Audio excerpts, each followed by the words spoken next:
A Danish queen enters the Swedish royal palace. On her head sits a piece of diamonds. It looks like a tiara.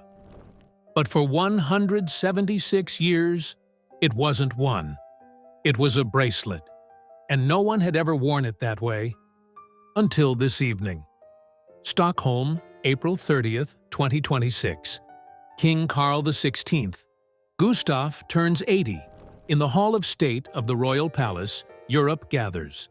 Queen Silvia wears the Braganza tiara. Crown Princess Victoria wears the Connaught diamond tiara. Queen Mathilde of Belgium, her Laurel Wreath tiara. And then Queen Mary of Denmark appears, in lilac, with a piece on her head that, in the inventories of the Danish court, is not listed as a tiara, but as a bracelet. What happens this evening in Stockholm has not happened in nearly 2 centuries. The story begins 176 years earlier. On June 19, 1850, Princess Louise of the Netherlands marries in the Storkyrkan in Stockholm. She is 21 years old. Her groom, Crown Prince Carl of Sweden, the future King Carl XV. She speaks French, German, English, and Russian. She has learned Swedish during the engagement. She is in love with Carl. He is not in love with her. He had refused the match. He found her unattractive. His father, King Oscar I, had forced him. The young Bernadotte dynasty needed older roots. A Dutch princess, niece of the Dutch and Prussian kings, was exactly that. Carl married her out of duty. He took mistresses from the theater, one actress after another. Louise knew. The whole court knew. For her wedding, she receives a diamond bracelet, probably crafted in the 1840s. Gold and silver. In the center, a rosette that art historian Bjarne Steen Jensen compares to an Egyptian cartouche. Around it, flowers and leaves of diamonds. The gift comes from Carl's father, King Oscar I, not from Carl. Carl had given her something else. A simpler gold bracelet with a diamond pendant. An engagement gift. The diamond bracelet, by contrast, marks nothing personal. It marks belonging. She belongs to the family now, whether Carl loves her or not. In 1859, Louise becomes Queen of Sweden and Norway. She gives Carl 2 children. Their son, Carl Oscar, falls ill with measles at the age of 1.5. The doctors prescribe cold baths. He dies of pneumonia. A daughter survives, Lovisa. Carl turns away from Louise for good. In 1872, he even plans a divorce, intending to marry a Polish countess. Only his own death stops the plan. By then, Louise has been gone for a year. In March 1871, she had traveled to the Netherlands to be at her mother's deathbed. Returning to Stockholm, she nursed the ailing Carl. Exhausted, she went out one day in the carriage. She caught pneumonia. She was 42. Her daughter Lovisa inherits her mother's jewels, including the diamond bracelet.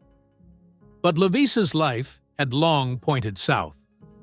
Already in 1869, she had married Crown Prince Frederick of Denmark in Stockholm, the future King Frederick VIII.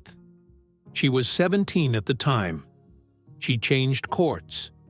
She changed names. In Denmark, she was no longer called Lovisa, but Louise. The reception was cold.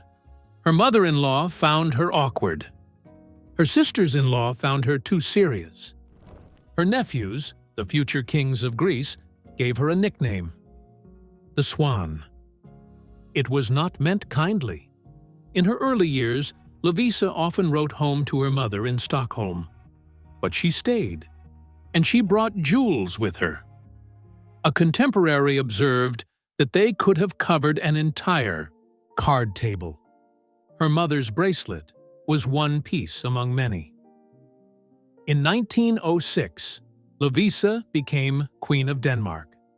6 years later, she was a widow. And in 1910, she made a decision that gave the bracelet its new identity. She transferred it to the Lusura Fideikommis, the Danish Royal Property Trust. It no longer belonged to her personally.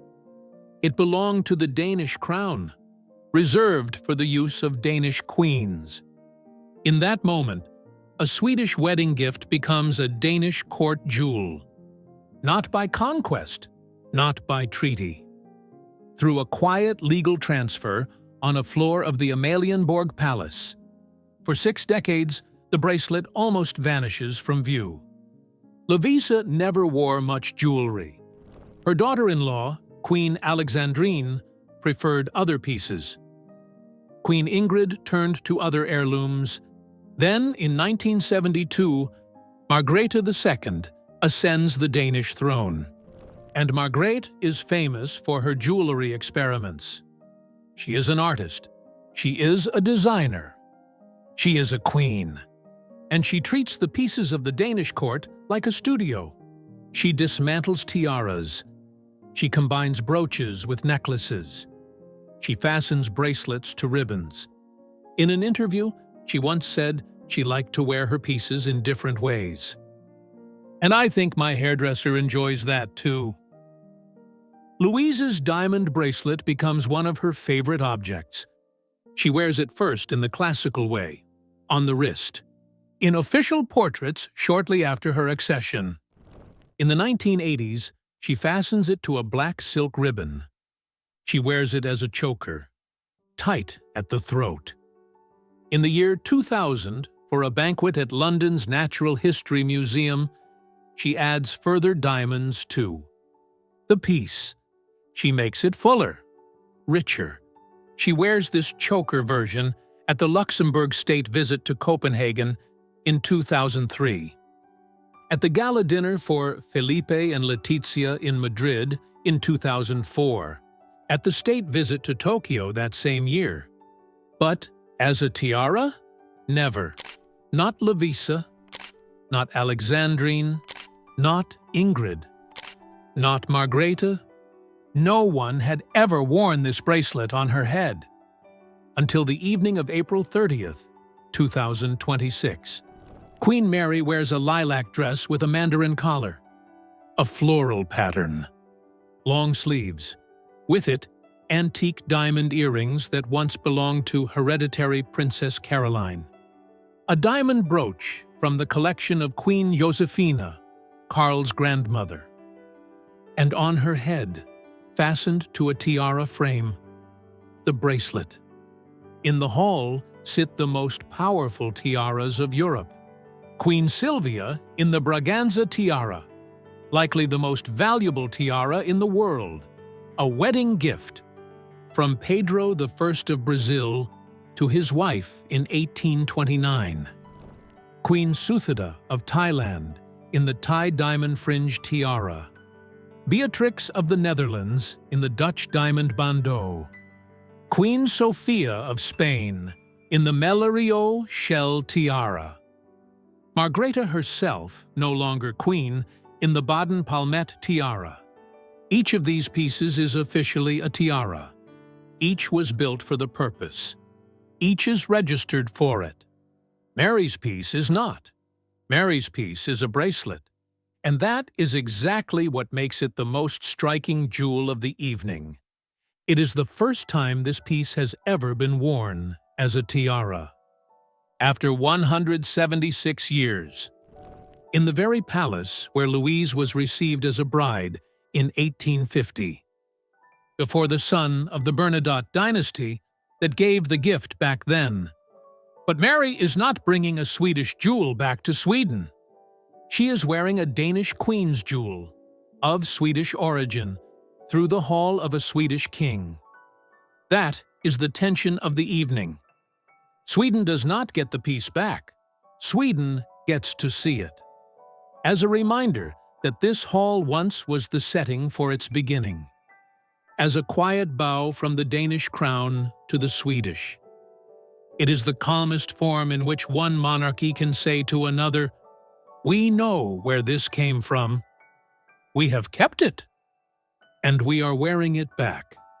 176 years, a Dutch bride, a Swedish queen, a Danish heiress, 4 wearers, 1 premier, on the head of a Danish queen in Stockholm.